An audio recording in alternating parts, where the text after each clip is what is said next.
માંડ 10 મીટર જેટલો રસ્તો બનાવીને ભાજપના મંત્રીના પુત્રએ 4.5 લાખ રૂપિયાનું બિલ સરકારમાંથી પાસ કર્યું છે। વિચારો ગુજરાતમાં કેવી કેવી ઘટનાઓ સામે આવી રહી છે। ગરીબોને રોજગારી આપતી મનરેગા યોજનાને મંત્રી પુત્રોએ કમાણીની યોજના બનાવી દીધી હતી અને હવે તેની ધરપકડ થતાં શું પોલીસ તેનો વરઘોડો કાઢશે કે નહીં, બીજા ગુનેગારો જેવી ટ્રીટમેન્ટ કરશે કે નહીં, તે અંગે પણ મોટા સવાલો ઉપસ્થિત થઈ રહ્યા છે। કોંગ્રેસે પણ મંત્રી બચુ ખાવડના રાજીનામાની માગણી કરી છે। સરકારનું મંત્રીમંડળનું વિસ્તરણ ઘણા કેટલાય સમયથી અટવાઈ રહ્યું છે, ત્યારે હવે મંત્રી પુત્રના પરાક્રમ આ મંત્રીને ભારે પડે તેવી શક્યતા જોવા મળી રહી છે અને તેમને કદાચ હવે આ કેબિનેટ વિસ્તરણમાં સ્થાન મળશે પણ નહીં તેવી ચર્ચા પણ લોકોમાં જબરજસ્ત રીતે જાગી છે। ઘટનાની વિગત અનુસાર મનરેગાના કામોમાં ખોટા દસ્તાવેજો ઊભા કરી 2021થી 2025 વચ્ચે ગેરરીતિ આચરવામાં આવી હોવાના પોલીસે ફરિયાદ નોંધી છે। પોલીસે ધાનપુર અને દેવગઢ બારિયાની મળીને કુલ 35 એજન્સીઓ સામે ગુનો દાખલ કર્યો છે। આ 35 પૈકી રાજ્ય સરકારના મંત્રી બચુભાઈ ખાવડના પુત્રની એક એજન્સી છે।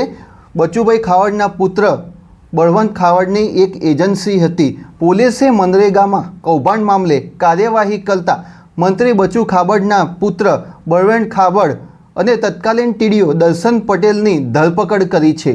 મંત્રી બચુ ખાબડના પુત્રની ધરપકડ થતાં રાજકારણ ગરમાઈ ગયું છે અને સમગ્ર પ્રકરણમાં હવે કોંગ્રેસે તપાસ કરતા એવો ઘટસ્ફોટ થયો છે કે મંત્રી પુત્રોએ ચેકડેમ, હેડપંપ, પાણીના બોર, માટી મેટલના રસ્તા બનાવ્યા વગર જ કરોડો રૂપિયાના બિલ પાસ કરી દીધા હતા અને આ રૂપિયા પોતાના ખિસ્સામાં સેરવી દીધા છે।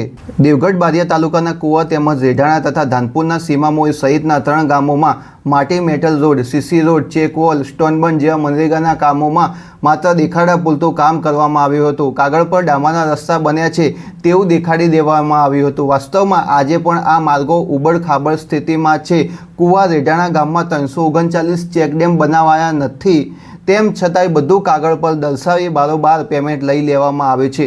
આ કામોનું કમ્પ્લીટેશન સર્ટિફિકેટ રજૂ કરી જે એજન્સીના નામનો કોન્ટ્રાક્ટ હતો તેને બદલે અન્ય એજન્સીને ચૂકવણી કરી દેવામાં આવે છે। આ એજન્સીઓને ચૂકવણી કરવામાં આવે છે તેમણે ટેન્ડર પ્રક્રિયામાં ભાગ લીધો જ નહોતો। મનરેગા કૌભાંડમાં મંત્રી પુત્રનું નામ ખુલતા જ હવે ચૈતર વસાવાએ પણ મંત્રી બચુ ખાબડ પર આક્ષેપ કર્યા છે અને તેમની પર કૌભાંડનો આરોપ લગાવી દીધો છે। બીજી તરફ કોંગ્રેસે પણ મંત્રી બચુ ખાબડના રાજીનામાની માગણી કરી છે। આ સંજોગોમાં હવે ભાજપ સરકાર પર મંત્રી બચુ ખાબડનું રાજીનામું લઈ લેવાની બહુ જબરજસ્ત રીતે પ્રેશર ઊભું થઈ રહ્યું છે। એક તરફ ભ્રષ્ટાચાર મિટાવવાની વાતો થઈ રહી છે ત્યારે બીજી તરફ ભાજપના મંત્રીના પુત્રો જ ભ્રષ્ટાચારમાં લિપ્ત રહેતા ભાજપની ચારે તરફ નાલીસી થઈ હોવાનું રાજકીય આગેવાનો જણાવી રહ્યા છે।